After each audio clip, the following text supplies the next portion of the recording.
My name is Jamal. My story ain't written in history books or splashed across the news. It's carved in the busted-up sidewalk outside my apartment building. It's in the bass that rattles my window panes from a car passing on the street, and it's in the tired, faraway look in the eyes of the folks I ride the city bus with every single morning. Home is a third-floor walk-up in a building that's been breathing in and out longer than anyone I know. The hallway's got a permanent smell of fried onions, bleach, and the damp, earthy scent of old brick. The walls are paper-thin, so thin you live your life to the soundtrack of your neighbors. A baby wailing down the hall, a couple yelling in Spanish next door, the theme song from a game show through the ceiling. You're never alone, not really, even when the loneliness is a physical weight on your chest. My day starts when the sky is still a dark, bruised purple, long before the sun makes an appearance. The trip to work is a ritual. I walk past the corner store where Mr. Lee nods at me from behind his plexiglass shield. I stand at the bus stop with the same crew every day, a silent club of the sleep-deprived. We're all heading to jobs that take more than they give, trading the best hours of our day for dollars that have already been spent before they hit our bank account. I work at a distribution center across town. It's a giant metal box filled with the noise of forklifts and conveyor belts. It's me and 1,000 identical cardboard boxes, a sea of brown I gotta scan, lift, and stack for 8 hours straight. It's honest work, the kind that makes your back ache and your hands raw. But it never ever feels like it's enough. The mail is the enemy. It's waiting for me when I get home, a little stack of white envelopes lying on my doormat like landmines. I have a system. I bring them inside, but I don't open them, not right away. I drop them on my small kitchen table, and they sit there judging me. I give myself a minute to breathe, to just be. I'll look out the window at the basketball court, at the kids flying through the air, their laughter so loud and free it feels like it's from another planet. They're playing with a ball that's more brown than orange and shooting at a rim with no net, but for those few hours, they're kings. Then, when I can't put it off any longer, I face the music. The student. Loan bill with a balance that never seems to go down. The hospital bill from when I got sick last winter, with numbers that look like a typo. And the one with the bright red letters, the eviction notice warning that's not really a warning. It's a promise. This is what my debt feels like. It's not just numbers on a page. It's a physical presence, a ghost that sits at my table, that follows me to work, that lies in bed with me at night. It's the reason I'm eating ramen for the 3rd time this week, and the reason I told my boy I couldn't go out for his birthday. It's a constant, quiet shame, but tonight, the usual dread was interrupted by my phone buzzing. It was Keisha. Her voice was like turning on a light in a dark room. Her family was having their Sunday dinner, and she wanted me to come. That invitation always felt less like a question and more like a test. Her family doesn't live in my world. They live in the one you see on TV. They have a 2-story house with a green lawn and a welcome mat that looks like it's never been stepped on by a dirty boot. My life, my neighborhood, my struggle, it's a topic of conversation for them.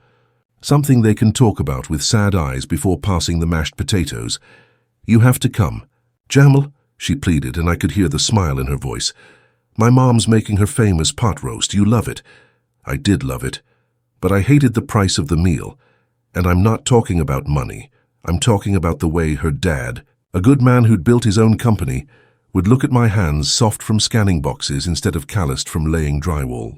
I'm talking about the way her brother, Marcus, who wore suits that cost more than my rent, would ask me, "So how's work going?" with a tone that already knew the answer. They weren't mean. They were just disconnected. They'd won. The game so long ago they'd forgotten what it felt like to be losing. "I don't know, Kay," I said, my eyes landing on the red-lettered envelope on my table. "It's been a long week. Please," she said, her voice dropping to a whisper. "Do it for me." And that was it. That's all it ever took. So I agreed. I pulled out my one good shirt, the button-up I kept for special occasions. I stood in front of my bathroom mirror, which was cracked in one corner, making my reflection look as fractured as I felt. I saw the exhaustion etched around my eyes. I tried to practice a smile, but it looked fake, like a mask. I was an imposter, about to visit the land of the real. As I closed my apartment door behind me, the familiar sounds of my building, the music, the arguments, the life, felt like they were wishing me luck. I was heading into enemy territory. I was going to dinner. The bus ride to Keisha's neighborhood is like traveling through a portal to another dimension.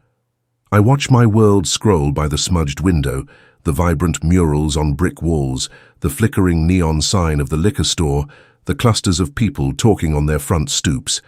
It's a world of noise and life, of struggle and soul. Then slowly it all begins to fade. The buildings get shorter and farther apart. The concrete gives way to patches of grass, which then turn into manicured lawns. The chain-link fences are replaced by white picket ones. By the time I pull the cord to request my stop, the silence is what hits me the most.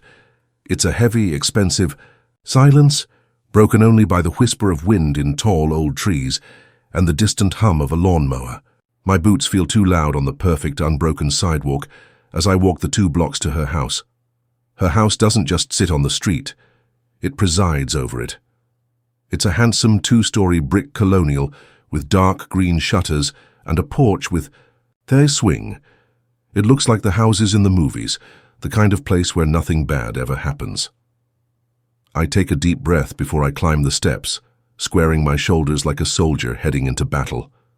The smell hits me as soon as Keisha opens the door, the rich, savory scent of pot roast and something sweet, maybe cinnamon and apples. It's the smell of comfort, of abundance. It's the smell of everything I don't have. You came. Keisha's face breaks into a smile that erases all the ugliness in the world.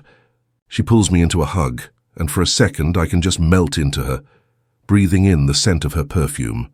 In her arms, I'm not the guy from the warehouse with an eviction notice in his pocket. I'm just Jamal. Her Jamal. But the moment is fleeting. "Jamal, good to see you," her mom, Sharon, says, wiping her hands on her apron. Her smile is polite and warm, but it doesn't quite reach her eyes. "Thanks for coming." "Thanks for having me, Mrs. Davis. Smells incredible in here." "Robert, Marcus, come say hi to Jamal," she calls over her shoulder. Her dad appears from the den. Robert is a big man, not fat, but solid, like he was carved from an oak tree. He shakes my hand, his grip firm and crushing, a classic power move. "Jamal, how's it going? Traffic bad coming from your neck of the woods?"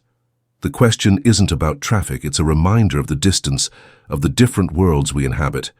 "You know how it is, Mr. Davis. Always a grind," I say, keeping my answer vague. Then comes Marcus, Keisha's older brother. He strolls in, a smug grin plastered on his face, wearing a golf shirt that probably cost more than my weekly grocery budget. He doesn't shake my hand. He gives me a hearty, condescending slap on the shoulder. "Jamal, my man, still lifting boxes, keeping you in shape, I bet." He winks as if we're sharing a joke, but the joke is me. I am the punchline. "It pays the bills," I reply, my voice tighter than I want it to be. Keisha senses the tension and slides her hand into mine, a silent signal of support. We move into the living room, a place that looks like it's straight out of a magazine. The couches are plush and cream-colored, the kind you're afraid to sit on. A giant flat-screen TV is mounted over a fireplace that has probably never seen a real fire. The small talk begins, and it's like listening to a foreign language. Marcus is talking about his stock portfolio. Robert is complaining about the cost of his country club membership. Sharon is detailing their plans for a 2-week trip to Italy in the spring. I just sit there, nodding, a ghost in their machine of affluence. I have nothing to contribute.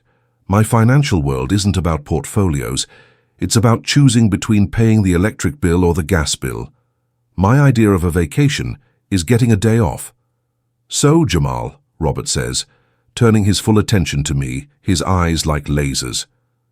"Keisha tells me you're thinking about your future. Any plans to move on from that warehouse gig? You're a smart kid. Can't be hauling boxes forever." The room falls silent. Everyone is looking at me, waiting for my answer. It's a loaded question, a landmine disguised as fatherly advice. He's not asking about my future, he's judging my present. My throat feels dry. The smell of the pot roast, which was so welcoming just minutes ago, now feels suffocating. Before I can formulate a response that isn't laced with anger, Sharon saves me. "Dinner's ready," she announces with cheerful, forced enthusiasm. Let's go eat before it gets cold. A collective sigh of relief, mostly from me and Keisha. We all stand up and begin to move toward the dining room. I feel Keisha squeeze my hand, a quick, reassuring pressure. But I know this was just the appetizer. The main course of their judgment was yet to be served. We were heading to the dinner table, and I felt like a man walking to his own execution. The dining room was even more intimidating than the living room. The table was a long, dark expanse of polished wood, reflecting the light from a fancy chandelier overhead. It was set with the kind of dishes you're afraid to touch, the kind with delicate patterns and gold rims. There were more forks and spoons next to my plate than I knew what to do with. It was a battlefield, and I was being handed weapons I didn't know how to use. I sat down, my chair making a heavy scraping sound against the hardwood floor that seemed to announce my intrusion. For a few minutes there was a truce. Sharon brought out the pot roast, surrounded by roasted potatoes and carrots, and the table was filled with the sounds of serving and passing dishes. "This looks amazing, Mom," Keisha said, giving her a grateful smile. Everyone murmured in agreement, including me. The food was genuinely incredible, tender and flavorful. For a moment, I could almost forget where I was. I could almost pretend this was just a normal Sunday dinner, that I was a welcome guest, that I belonged. I focused on my plate, on the simple, mechanical act of cutting my meat and lifting the fork to my mouth. But the peace was short-lived. It was Marcus, of course, who fired the first shot. He had just finished telling a long, boring story about closing a deal at work. "The commission on that one alone is enough for a down payment on a summer place," he said with a satisfied sigh, leaning back in his chair. He then turned his gaze to me. "Must be nice to have a job you can just leave at the door though, huh, Jamal? No stress. Clock in, clock out. Simple." The word simple was laced with so much condescension it felt like a slap. He was calling my life, my work, my entire existence simple, uncomplicated, mindless. "There's stress everywhere, Marcus," I said, keeping my voice even. "Just different kinds." Robert chuckled, dabbing his mouth with a cloth napkin. "That's the truth. The stress of paying the mortgage, for example. The stress of making payroll. Real-world stress. It's what separates the men from the boys." He looked at me pointedly. It was a coordinated attack. Keisha jumped in, trying to steer the conversation into safer waters. "Dad, we were thinking of checking out that new hiking trail by the lake next weekend. Did you and Mom want to?" "The biggest stress for young people these days is debt," Robert said, completely ignoring his daughter. His eyes were locked on me. People living beyond their means, buying things they can't afford. Cars, phones, clothes. They get themselves into a hole and then wonder why they can't get out. No sense of personal responsibility. Every word was a hammer blow. He wasn't talking about people. He was talking about me. I could feel the heat rising in my neck. I risked a glance at Keisha. Her face was pale, her jaw tight with anger. She looked like she was about to say something, but I gave her a tiny, almost imperceptible shake of my head. This was my fight. "Saw a report the other day," Marcus chimed in, eager to pile on. "It was about student loans, people getting these useless degrees in art history or philosophy, racking up 6 figures of debt, and then they're shocked when the only job they can get is serving coffee. It's a joke." He let out a short, humorless laugh. "You gotta be smart with your money. You gotta have a plan. You didn't go to college, did you, Jamal?" The question hung in the air, thick and poisonous. It was the final, deliberate humiliation. He had cornered me. If I said no, I was uneducated. If I said yes, he would pivot to attacking the debt I surely had. They had me pinned. I could feel all their eyes on me. Robert's, filled with smug judgment. Marcus's, glinting with cruel amusement. Even Sharon's, which were filled with a sort of pity that was almost worse than the contempt. I slowly placed my fork and knife down on my plate, the metallic click echoing in the sudden silence. The delicious pot roast now tasted like ash in my mouth. My heart was pounding, a frantic drum against my ribs. The shame they wanted me to feel was there, a familiar, burning presence. But underneath it, something else was rising. A cold, hard anger.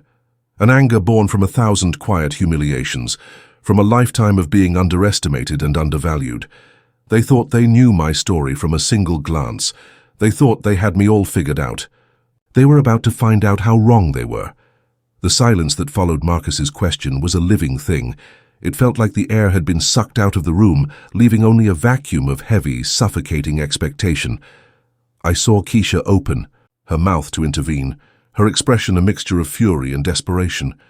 I met her eyes across the table and gave her the slightest shake of my head. "Not this time, let me handle this." I drew in a slow, steadying breath, not of resignation but of resolve. The shame that had been my constant companion was burning away, replaced by a cold, clear certainty.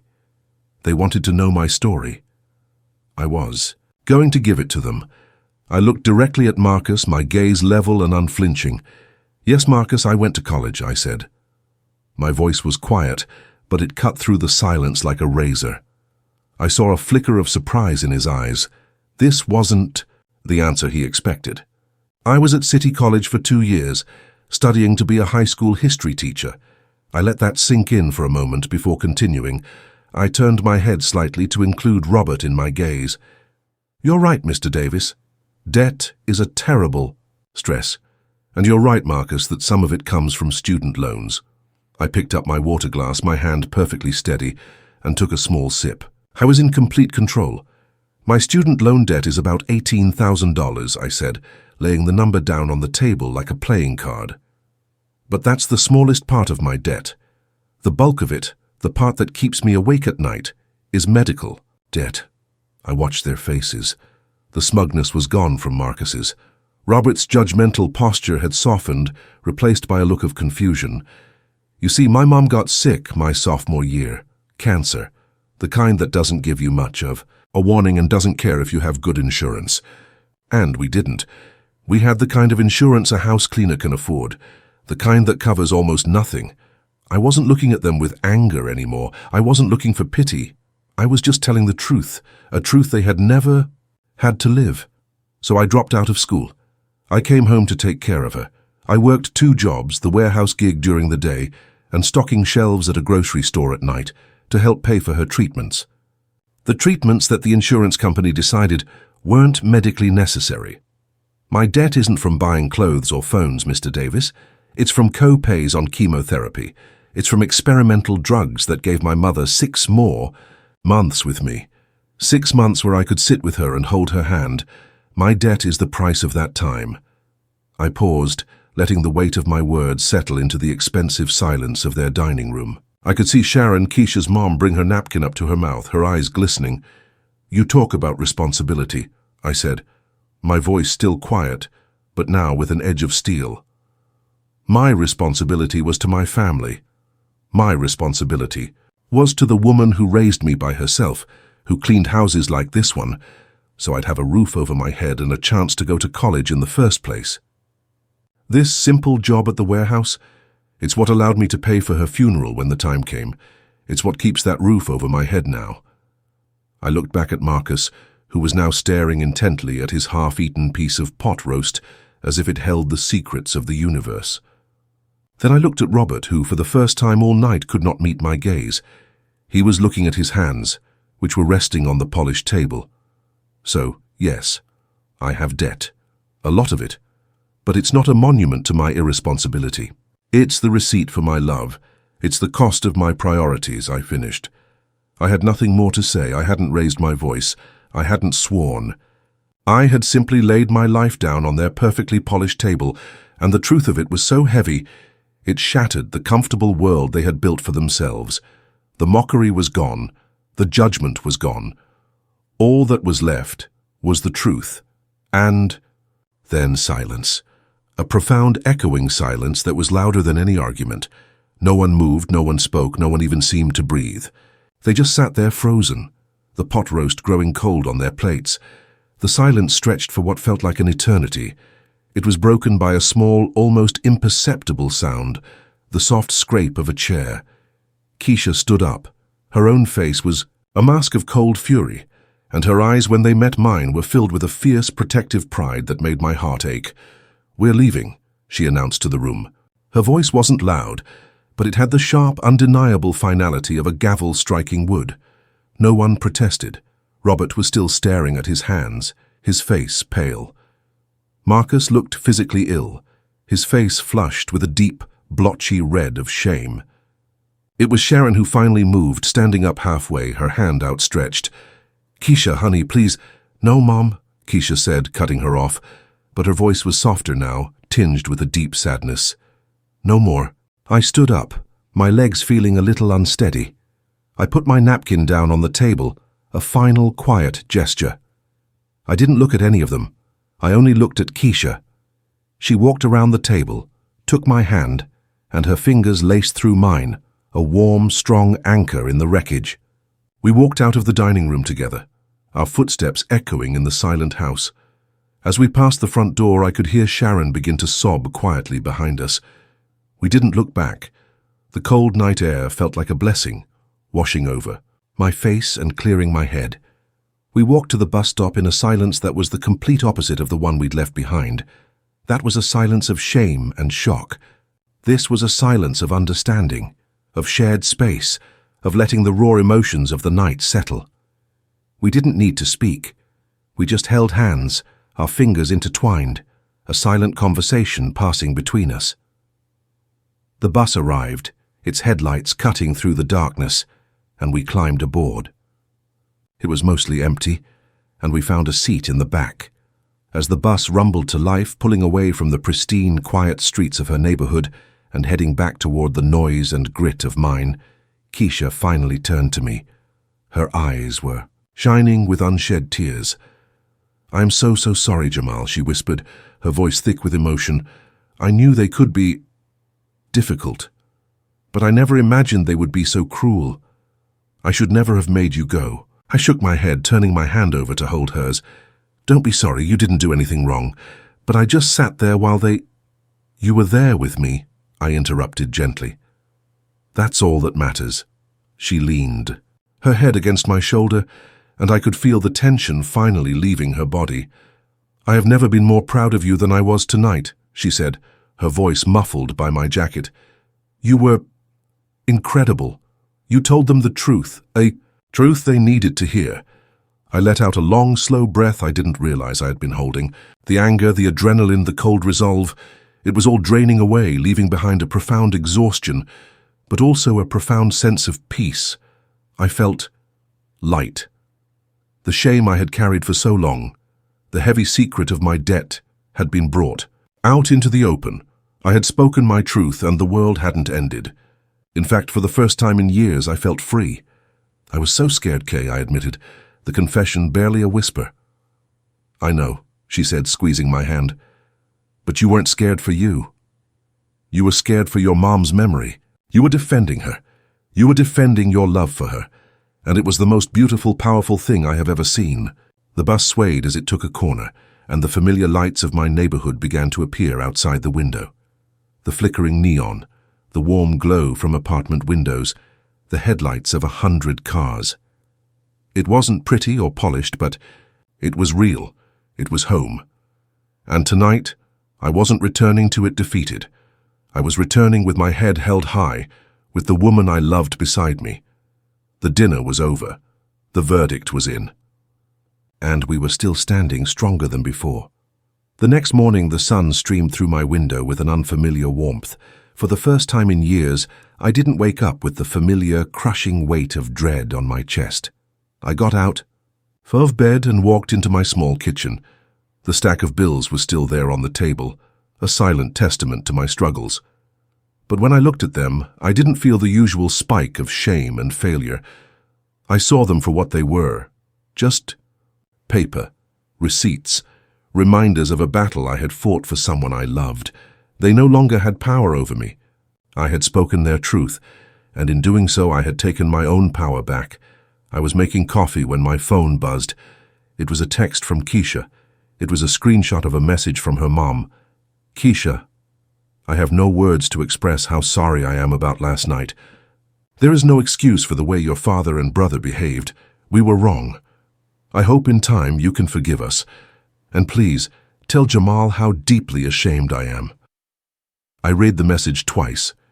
It was more than I expected. I texted Keisha back. "What did you say?" Her reply came instantly.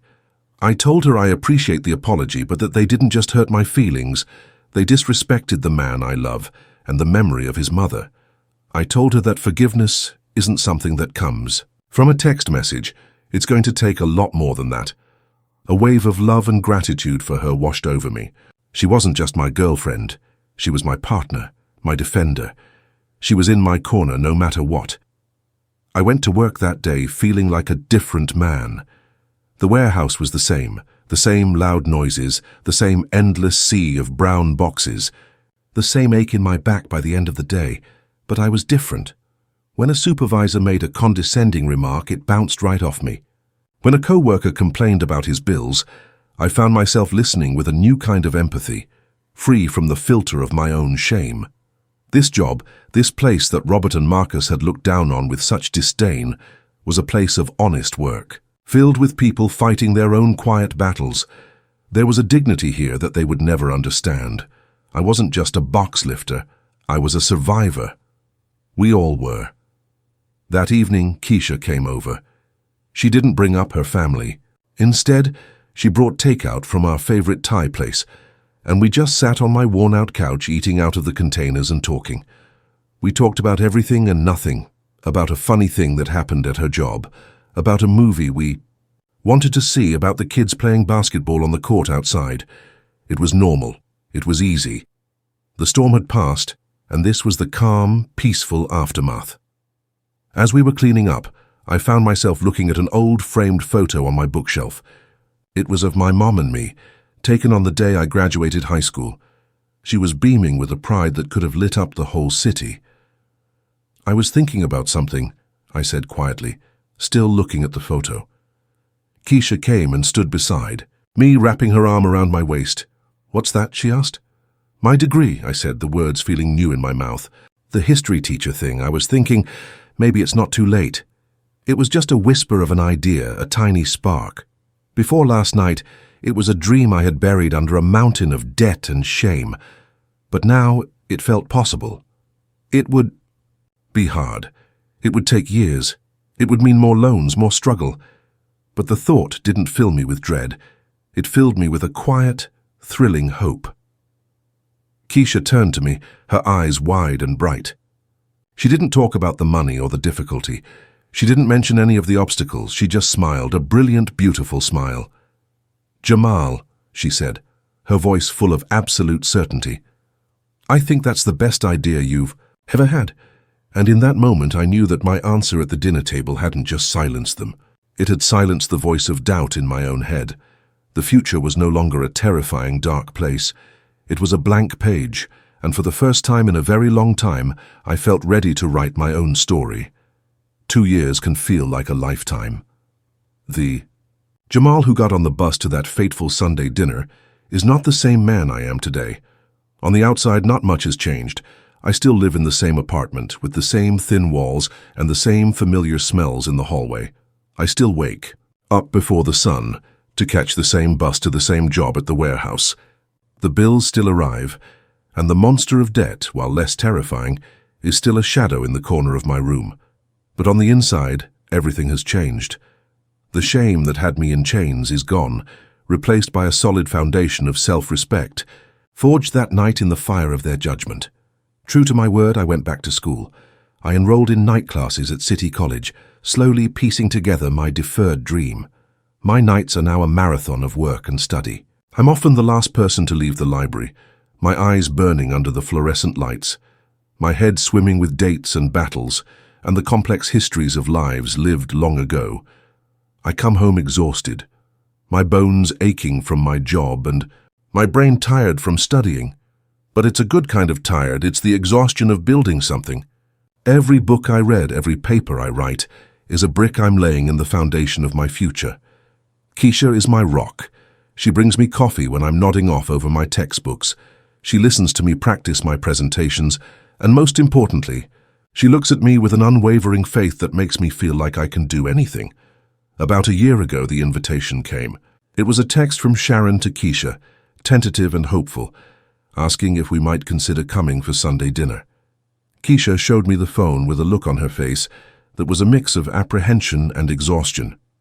"We don't have to, Jamal." she said immediately, her voice firm, already in protective mode. "Seriously, we can just say we're busy. We can say that forever if we need to." I appreciated her fierce loyalty more than words could say, but as I looked at the message, a surprising feeling rose in me. I wasn't scared. I wasn't angry. I felt ready. "No," I said, surprising both of us. "I think we should go." She looked at me, confused. "Why?" "Because I'm not the same person who sat at that table a year ago," I told her. "I don't need their approval anymore, but I feel like I need to walk back into that room to prove to myself that the ghosts are really gone." When we arrived at their door, the difference was immediate. Robert opened it, and when he shook my hand, the crushing pressure was gone. It was just a firm, respectful handshake. He looked me in the eye, and for the first time I didn't see judgment. I saw a man trying to make amends.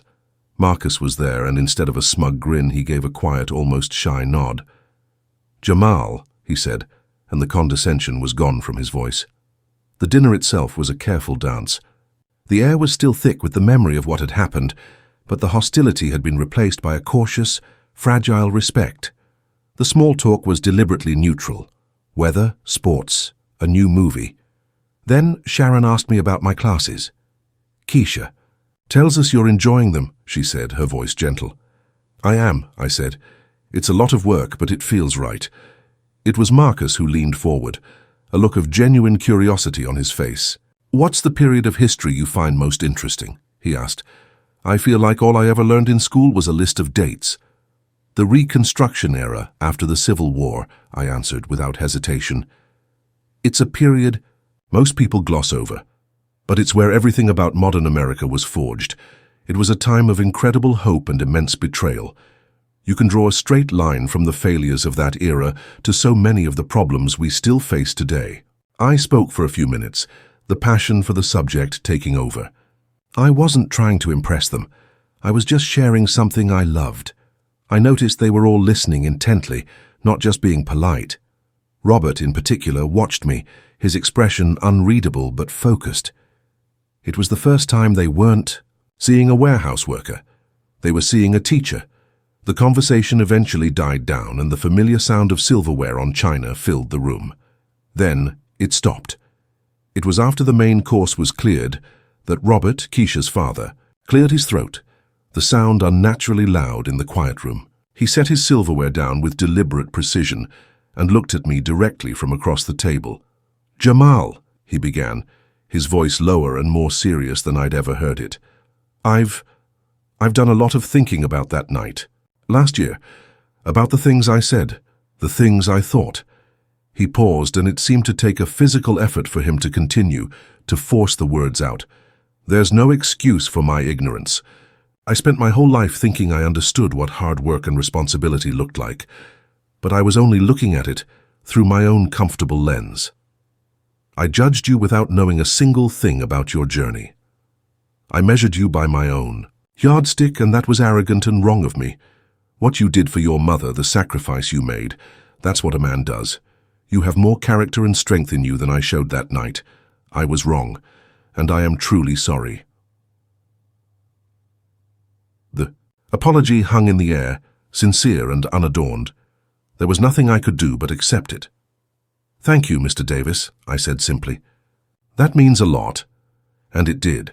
Not because I needed his validation, but because it was proof that the truth, no matter how difficult, has the power to change people. Later that night, on the bus ride home, I leaned against the glass and watched my neighborhood roll by. The same lights, the same corner stores, the same basketball courts. Nothing had changed, and yet everything was different. The answer I gave at their dinner table wasn't just for them. It was for me. It was the declaration that my life, with all its struggles and its debts, had value. It had dignity. I still have a long road ahead. The debt is still there. The degree is still a few years away. But for the first time, the path forward isn't a frightening darkness. It's an open road. That dinner, that night of confrontation, it didn't break me. It set me free. They had mocked my debt, but my answer didn't just make everyone fall silent. It woke something up in me. And that voice, my own voice, is finally the only one that matters. and it's telling me that my story is far from over.